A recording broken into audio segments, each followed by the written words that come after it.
I have come here to eat a bag of Milky Ways and kick ass. And I'm all out of Milky Ways. Actually, I've come here to take the initiative to see the new games on the market. And what we have here is a good game for any Let's Player. SOMA is a survival horror game by Frictional Games, the same company that made Amnesia: The Dark Descent. It's set in the future, somewhere under the ocean where no one can hear you scream. I like where this is going, so let's take a look. My approach to playing this game is similar to The Dark Descent. Find places to hide, just in case. It has a very simplified inventory system. You press tab and it shows you icons of things you possess. It doesn't remind you what each item does, but you don't need to go far to use them. If you pick something up, you're probably using it within a few minutes. It also means there's no resource management, no tinderboxes, laudanum, or lantern oil, or I guess in the sci-fi setting, batteries or medkits. I don't think you have health. The monsters are pretty much the same. They patrol an area and you're given lots of places to hide or multiple paths to the objectives. When they do find you, they're relentless, as they should be, but you can eventually outrun them if you close the doors behind you. The boundaries where monsters can go are much more obvious in this game because the locations can have vents you can crawl into or platforms you can climb on. The monsters can look at me, but they can't do anything to me. The game is a lot less scarier because you have these safe areas. Just imagine if they can jump up or crawl in after you. Many of these locations are fairly bright as well, so you can see them very clearly. Here's a thing you can stick your hand in. The first few times you do it to unlock the way forward, but then I notice nothing happening in the later areas. I already forgot what they call it.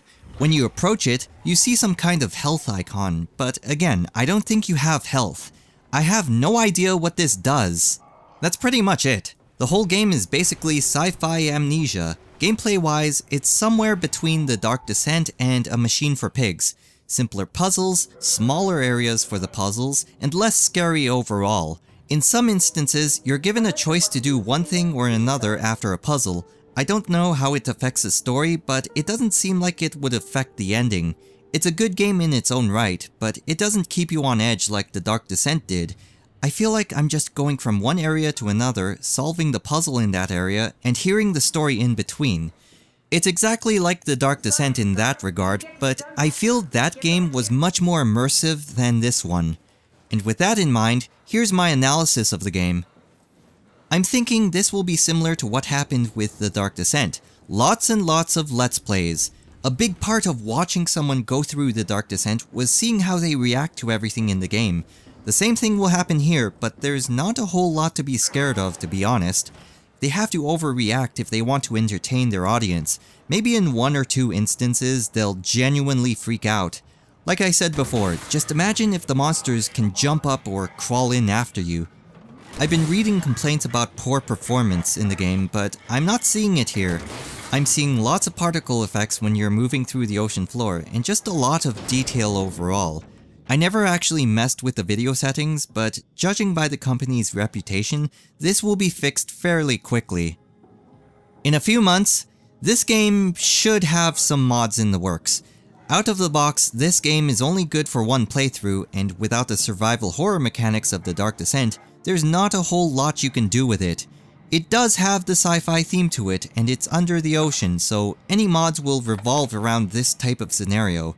The problem lies with the game missing some of the key mechanics from The Dark Descent. The mods could still be good, just not as good.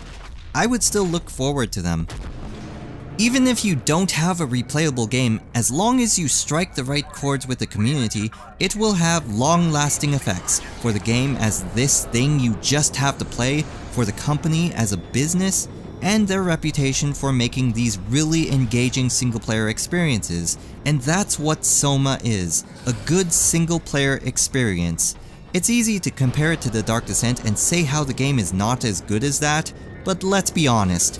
That game set the golden standard for survival horror games. The resource management, the puzzle solving, being defenseless against monsters, and just making you afraid of what's around the next corner. $30 is what they're asking for, and I believe that was the same amount they originally charged for The Dark Descent. I think it's an okay purchase, but it's hard to justify without being on sale.